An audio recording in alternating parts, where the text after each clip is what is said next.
Once upon a time, in the busy streets of Lagos, there lived a young woman named Naya. She lived a seemingly normal life, balancing her 9-to-5 job with weekend hangouts and family gatherings. But underneath that ordinary surface, something was about to awaken, something ancient, powerful, and dangerous. It all started one scorching afternoon at the market. Naya was picking out vegetables when an old man locked eyes with her. His face was weathered, and his eyes seemed to burn right through her. He leaned in close and whispered, "You must find it before they do." Shaken, Naya turned to leave, but that night, her world shifted. She dreamt of the old man again, but this was no ordinary dream. She found herself wandering through a desolate village, old and crumbling, where masked figures whispered her name. The old man appeared, gasping as shadows closed in around him. "They're coming for you," he said. "You're the last Dreamwalker." Before Naya could ask anything, the shadows overwhelmed him, swallowing him whole. She woke up, drenched in sweat, his final words echoing in her mind, "Find the mirror before they do."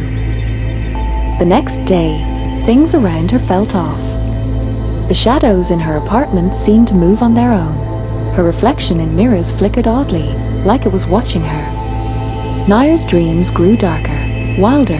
Each one felt real, too real, as if she were no longer just dreaming but walking through long-forgotten places, chasing echoes of a past she didn't understand. But something else came with the dreams: power. Naya began to realize that she could manipulate her dreams, bending them to her will. And soon, she found out that this power wasn't limited to the dream world. She could influence people, change their thoughts, make them see things that weren't there. At first, Naya was scared. But slowly, temptation took hold. What harm could it do, really? After all, her life was a constant struggle. Why not make it easier? She tested her powers on small things at first, convincing her boss to give her a raise, subtly swaying a friend to lend her money without question. But soon, it became bigger. She started controlling the people around her. Her friend Ada began to agree with everything she said. Her brother, Toby, who always argued with her, became strangely obedient.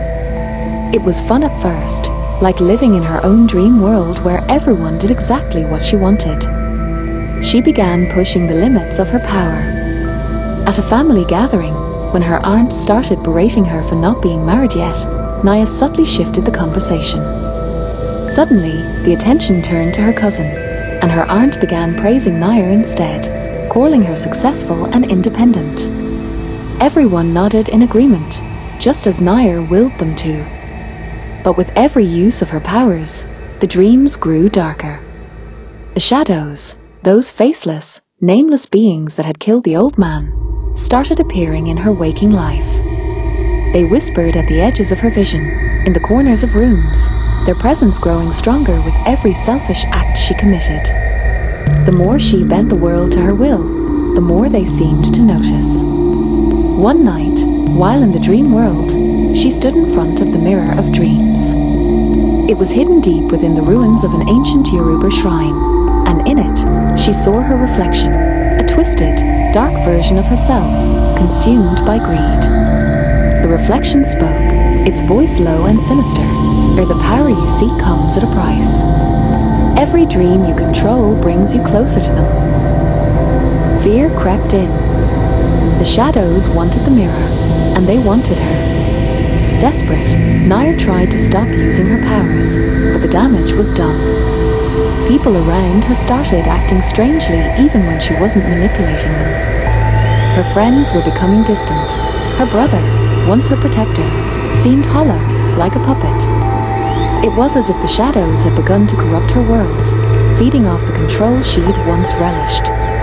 In a panic, Naya went to a Zogbo, following the old man's last clue to find the shrine where the mirror was hidden. With her brother Toby by her side, she sought out Madame Oluchi, a powerful herbalist who knew more about her family than Naya had ever imagined. "You think this power is a gift?" Madame Olucci sneered, her eyes gleaming. It is a curse. The Dreamwalkers were meant to protect the line between dreams and reality, but you, girl, have blurred that line. The shadows will not stop until you pay the price. Naya begged for help, but Madame Olucci offered none. Instead, she revealed her true intention. She wanted the mirror, and she had been waiting for Naya to find it. That night, Naya's dream world turned into a battleground.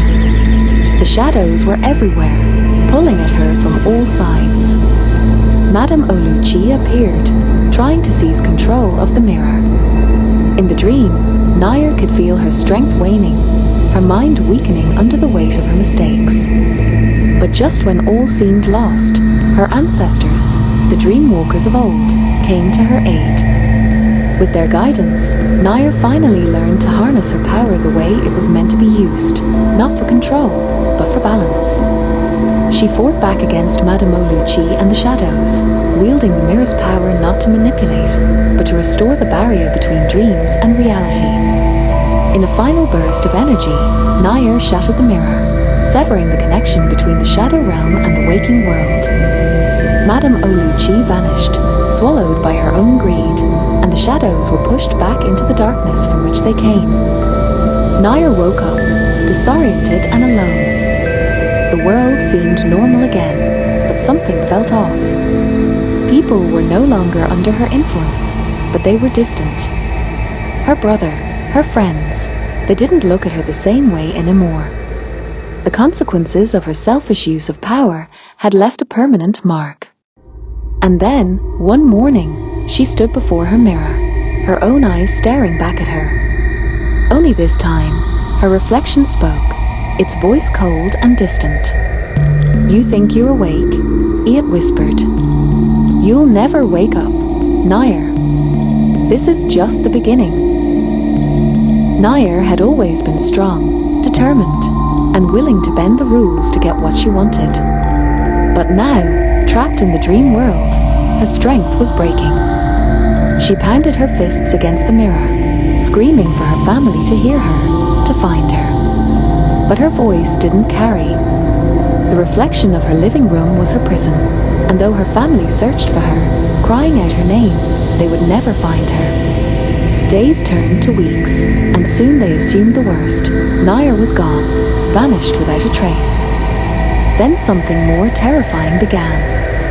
Naya felt herself slipping from their memories. It started with small things, her favorite food, the sound of her laugh, the stories she had told over dinner. Each memory faded like fog lifting in the morning light, and soon, it was as though she had never existed.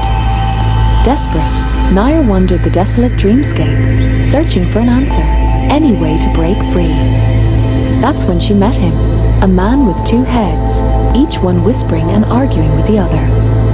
He was strange, unsettling, but he held the answers Naya sought. "You broke the rules," the left head hissed, its voice dripping with accusation. "And now you must pay the price," the right head added, calmer but no less stern. Naya demanded to know what she had done, how she could escape. The two-headed man grinned, a wicked, knowing smile spreading across both faces. "You can return," they said in unison, but at a cost. "Your powers, they belong to us now. You went too far, meddled in things you should not have. If you wish to go back, we will strip you of what makes you special." Naya hesitated. Her powers had brought her success, control, even love. But they had also led her here, to this endless, forgotten place. "Will they remember me?" she asked, her voice trembling. The man shook his heads. "No. You will be a stranger, a ghost in their lives. But you will have your memories. Every mistake, every triumph will be yours to bear." Naya's heart sank. She would return to a life that no longer held a place for her, to a family that would see her as a stranger. And yet, she had no choice. What was the alternative? To remain here, fading away, until even she forgot who she once was. She agreed. When she woke up, Naya found herself back in the real world, but it wasn't the same. She watched from afar as her family moved on without her, unaware that the woman they passed on the street was the daughter, sister, and friend they had once loved. She tried to start over, tried to build a new life, but the emptiness inside her grew. She had lost everything, and for what? Power? Control? She had been greedy, and now she was paying the price.